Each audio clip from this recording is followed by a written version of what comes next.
Hello, magandang gabi sa inyo lahat. Magandang gabi. So meron tayong ah excuse me, pag-uusapan na video pero merong meron sa ating pinasa si Sir Noriel na video. Shoutout kay Sir Noriel.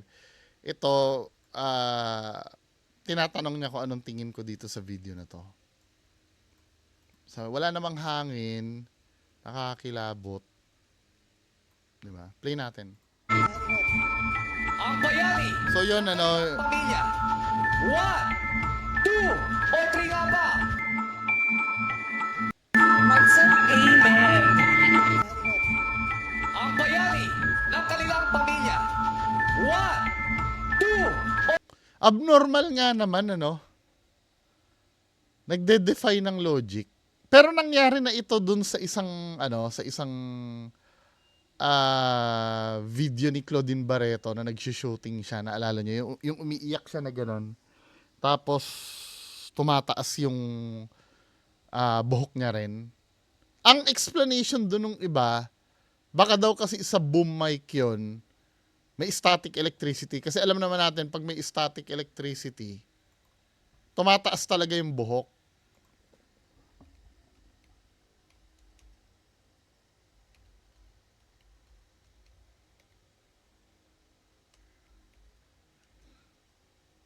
Pakita natin ha. Ito may mga time na tumataas talaga ang buhok mo due to static electricity. Katulad nito, may isang portion ng buhok niya, ay nakita niyo ba?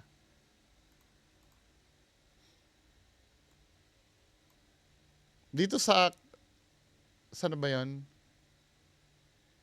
'Di ba may isang portion ng buhok niya na tumataas banda dito. So ang nagko-cause niyan, static electricity, pwedeng sa aircon, pwedeng sa kung ano man ang source. Now, yun kasi naging theory dun kay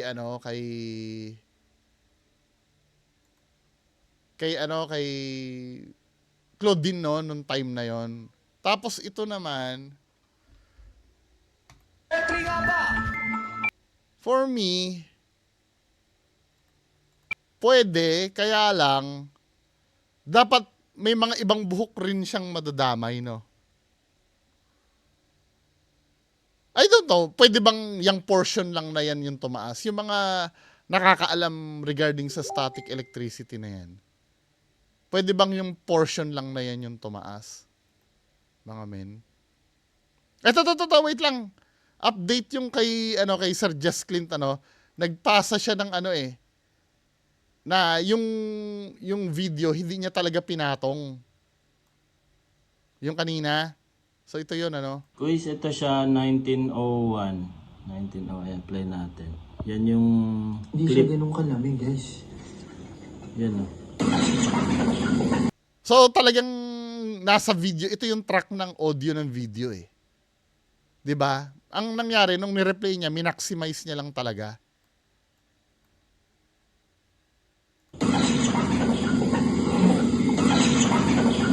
So nasa video talaga kasi ito mga na lang to mga layers to eh. Ito yung mismong audio track.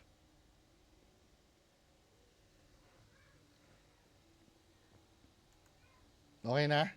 Replyan ko nga si Sir Just Clean.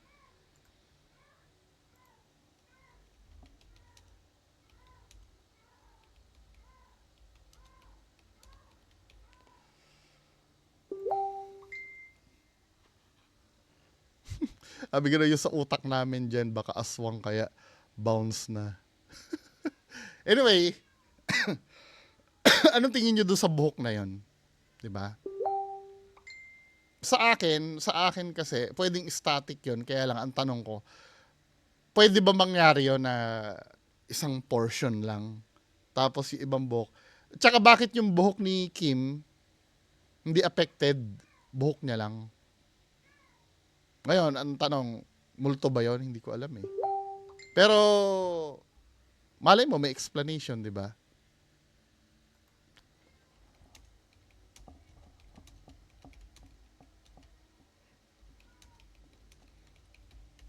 So, play tayo. main content. Ito naman, ang sinabi dito sa video na to, sa Calapan daw, Oriental Mindoro, yung kampana, tumunog daw mag-isa. Tingnan nga natin kung ano yung nangyari. Taga-Occidental ako eh. Hindi ako taga-Oriental. Oriental tong Calapan, di ba? Nagkagulo ang mga residente ng Calapan sa Oriental Mindoro nung bigla na lang kumalembang ang kanilang kampana kahit wala namang tao roon. Nagtaka tuloy sila at nangamba. Mula raw nung muling payagang magmisa sa Santo Niño Cathedral sa Calapan, Oriental Mindoro tuwing alas 5 ng madaling araw, tumutunog ang kampana bilang paalala sa kanilang 6 a.m. Mass. Naalala ko, sa San Sebastian ako nag-aral eh. Catholic school yun. Literal na kampana din na meron doon. Yung pagka pinapanood namin yung mga sakristan na magpapatunog ng kampana, alam mo yung tinatangay din sila ng lubid. Malaki kasi yung kampana doon sa amin eh. Di ba? Yung nakahawak sila doon sa lubid, tinatangay din sila pag ng kampana. Pero alas 4 pa lang daw ng madaling araw nitong June 8. Laking gulat ng buong bayan nung ang kanilang kampana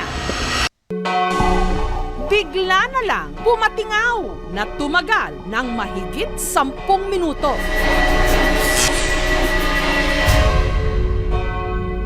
Kinaumagahan sa Facebook page ng parokya, naglabas ng advisory. Alas 4, no? Anong advisory? Sa mga nabulabog ng maaga at mahabang pagkalembang ng kampanang kaninang pasado alas 4, pasensya na po kayo, wala pong anumang dahilan yon. Kusa lamang itong tumunog nang wala namang nagpapatunog. Ayos ah. Medyo nataranta din kami dito sa kumbento. Ipapacheck ko na lang po mamaya at aalamin ko kung ano talaga ang naging dahilan. Maraming salamat po. Anong gigat? Anyway. So talagang tumunog yung kampana nang walang nagpapatugtog. Na pati ang mga tiga-simbahan nabulabog sa biglang pagtunog ng kampana dahil kusa raw itong tumunog. Isa sa mga nakarinig sa pagkalembang ng kampana, si Hans. Mahimbing daw siyang natutulog noon nung biglang Tinignan ko yung aking cellphone, 4 o'clock a.m. Nagtaka ako, bakit tumutunog yung kampana? Saktong 4 o'clock, as in 4:00, ganon. Sinabi sa akin si Father Arnold na activity. Nung nalaman kong wala nagpatunog ng kampana that time, I got scared.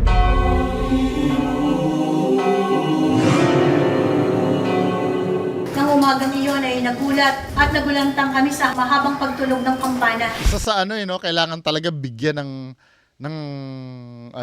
bigyan talaga ng kahulugan yun pag tumunog. Wala nang scientific explanation agad. Basta yun ay himala or kababalaghan. Sapagkat ito'y hindi pangkaraniwan. Actually, ang pagkakaalam ko dyan, natunog ng alangang oras ay may kalamidad or may malaking sunog. Nangyari kaya yon? panaryo ng simbahan. Nasa 50 feet ang taas. Para mapuntahan ito, kailangan munang umakyat sa pangalawang palapag ng simbahan. Meron pang 3 hagdan na dapat akyatin sa isang makitid na Taas, butas para lang marating ito. Para marating ang kampana, ang tanong, paano patunugin? Kailangan bang umakyat ng ganyang Dito na nga bubungad ang 5 iba't ibang klase ng kampana. Para tumunog ang mga ito, may pipinduting may switch pala. Hindi yung kailangan papuntahin ka pa dun sa taas. switch. At hindi raw nila alam kung alin sa mga kampanang ito ang kumalemba noon ngang alas 4 ng madaling araw ng June 8. Ang direktor ng Santo Niño Cathedral na si Father Arnold Magboo at ang Sakristan Mayor na si Chokoy na nakatoka sa pagpapatunog ng kampana. Kasama sa mga nagising sa biglang pagtunog ng kampana. Ang lakas na niya. Naisip ko na ibaba yung breaker ng mga switch para sa bell tower. Kaso hindi pa rin siya tumitigil. Kung yun na yung inisip ko eh, kung electric yung papasinde do sa kampana, nagpapatunog do sa kampana. Pwede kasing ang nangyari, nagkaroon ng short circuit or mechanical problem, 'di ba? Now nung sinabi nila na pinatay na yung breaker, ako kukunin ko, hindi naman siguro sinungaling tong mga to dahil taong simbahan tong mga to, no? Nung sinabi niya na pinatay yung circuit breaker at kung ano-ano pa man, tumutunog pa rin, pwedeng mangyari, mechanical na yon sa part ng kampana.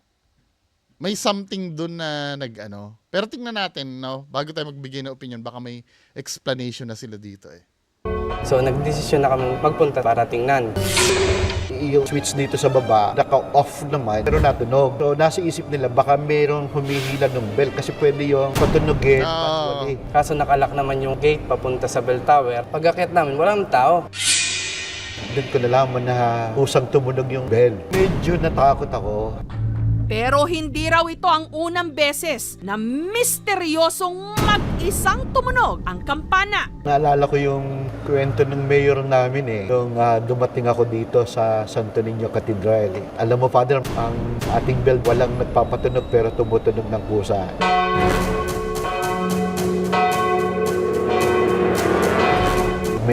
Anong klaseng tunog kaya yon? Tunog na sunod-sunod ba? Or baka isang ganun lang na pwedeng hinangin? Or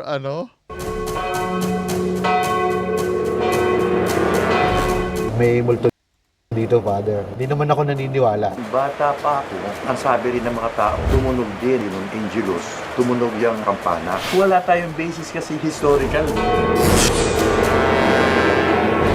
Taong 1679, Tagal na pala, no? ang Nooy Santo Niño Church. Mga pamilya na mga ilustrado, mga prinsipalya at saka mga benefactors ng church, pag namamatay, nililipat doon yung buto sa ilalim, nilalagay doon sa buto. Pero may iba pang kwento sa posibleng nagpatunog ng kampana. Nagtunog din ito dati, 2 days bago yung All Souls Day. Nakain kami sa kumbento, kwentuhan. Talagang yung nangyayari, confirmation bias na lang eh. Hindi sige, hindi ko naman inaalis na paranormal yon yung pagtunog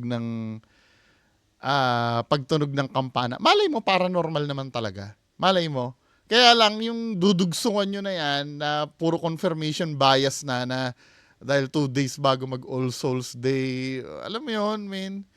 Di ba? Tapos may mga nakabuntot na agad na kwento.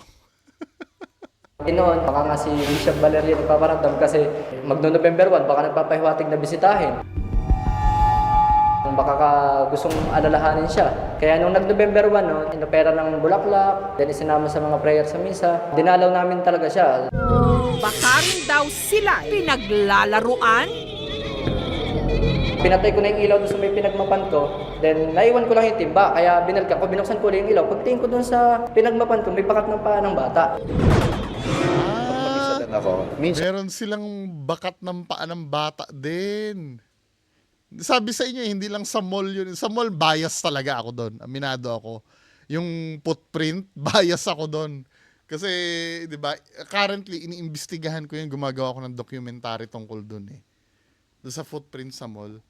Kaya nga sabi ko sa inyo, hindi lang mall yun eh. Basta establishment na malaki. Sa naramdaman ko yun, biglang tumayo lang yung balahibo ko. Sa aming pag-iimbestiga, napag-alaman ng aming team na may CCTV pala ang simbahan na i-record kaya ng kamera ang nagpatunog ng kampana. Ano yun?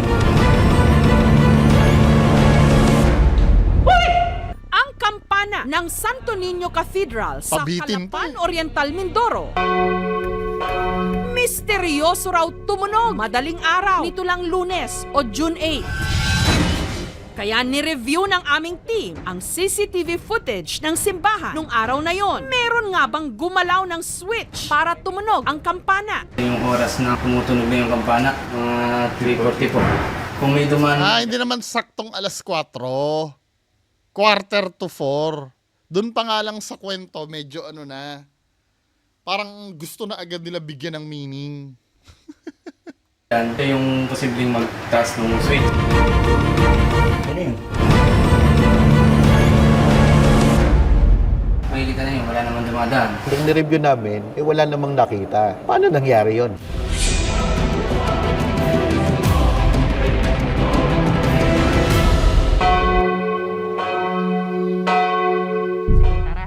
Huwebes ng madaling araw, kasama ang sakristan mayor na si Chokoy.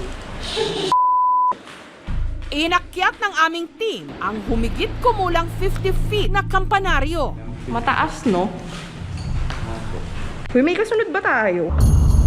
Ano kaya ang naghihintay sa kanila sa itaas?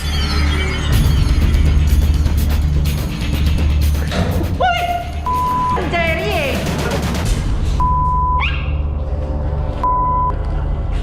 Isa pa. Andyan, medyo paslang.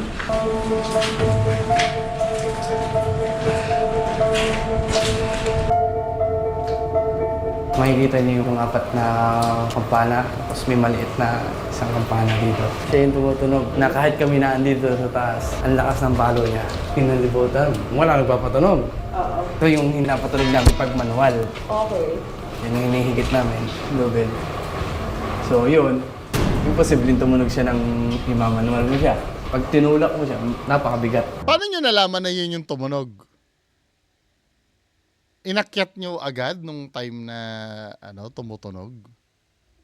Kasi baka mamaya pinili mo lang na yun yung tumutunog para talaga maging imposible yung yung pagtunog. Ulitin ka na ng kwento niya. Paano nila nalaman na yun yung tumutunog?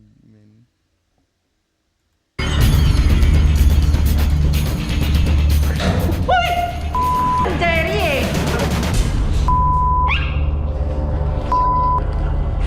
Isa pa.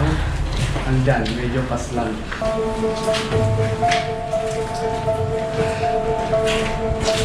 So, ang kwento niya, Makikita niyo yung apat na kampana, tapos may maliit na isang kampana dito. Siya yung tumutunog na kahit kami na andito sa taas, paano nyo nalaman na yun yung tumutunog? ang lakas ng palo niya. Pinalibutan, wala nagpapatunog.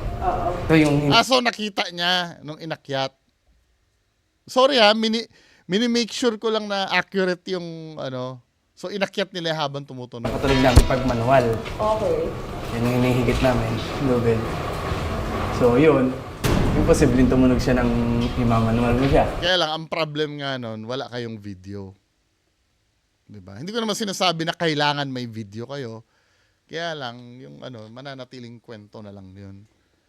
Ang the best niyan, lagyan nyo na lang siguro ng CCTV yan para sakaling mangyari uli yun, mas klaro na sa tao kung ano yung naging cause. Pag tinulak mo siya, napakabigat.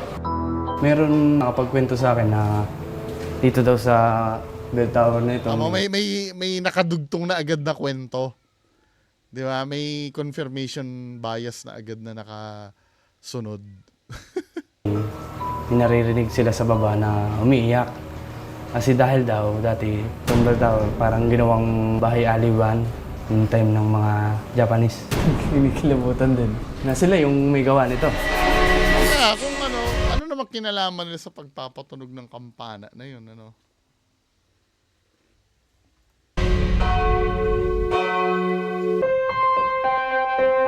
Ipinasuri rin ng aming team ang wirings na nakakabit sa kampana sa kasi electricity, anything can happen kasi 'Di ba? May mag-short circuit lang diyan na isa. Pwedeng mag-malfunction. isang electrician. Tingnan natin sa control ng ating kampana. Dahil po ito ay na-repair po namin. Ibig sabihin, hindi talaga pwedeng tumunog yung kampana na naka-off dun sa Hindi po, Father. Kailangan po masuplayan ng kuryente para po gumana ang ating motor ng kumpa. Siyempre, siya yung nag-repair So, walang fault yan dahil siya yung nag-repair. Dapat hindi yung nag-repair niyan yung kinausap.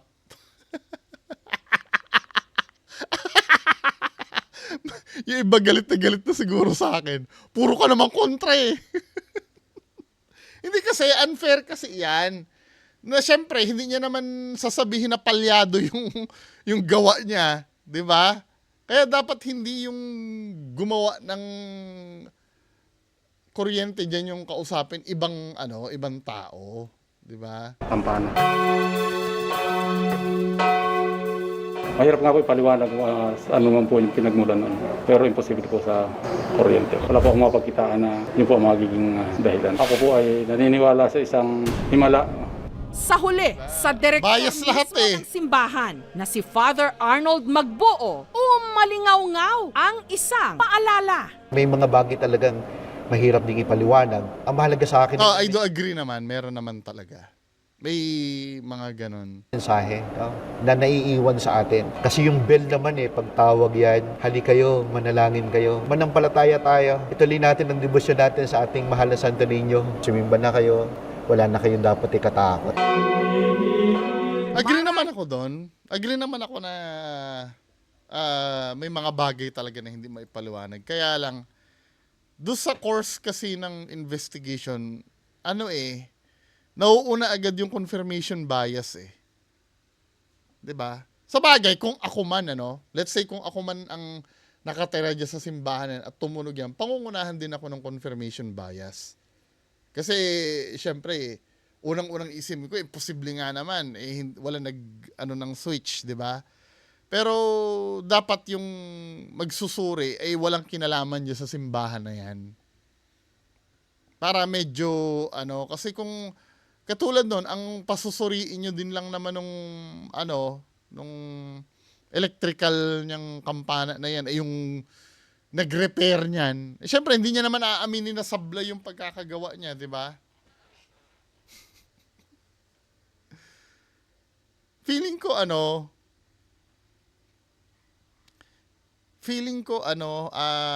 hindi siya paranormal. May nangyari dyan na explainable. Kasi katulad nung, hindi naman saktong 4 pala, 3:44 AM Baka mamaya lalo nang maging kababalagay niya kung 3 AM tumunog yan, di ba? Pwede na namang umatake yung confirmation bias. Kasi 3:00 ng madaling araw, di ba? Kayo, bahala kayo. For me, may explanation yan. Hindi lang talaga fair yung mga nagsuri. 'Di ba? Kasi ang mga pinasuri niyo, yung mga taga diyan din, malamang sasabihin nun kahit ako din naman nakatira diyan, hindi ko sinasabing ako kaya kong pigilan kasi yung personal bias kasi hindi mo talaga mapipigilan yan eh. Kahit saan ka mapunta, basta feeling mo kasama ka doon, magiging bias ka talaga. Lalo na pagdating sa paniniwala mo. 'Di ba? Hindi naman mawawala. Kahit ako din naman, nakatira ako diyan, inuulit ko, nakatira ako diyan sa simbahan. Biglang tumunog yan, na alam kong walang magsuswitch niyan. Magkikick in yung personal bias ko, na, imposible mangyari yun. 'Di ba? Nakita namin sa CCTV, walang pumunta. 'Di ba?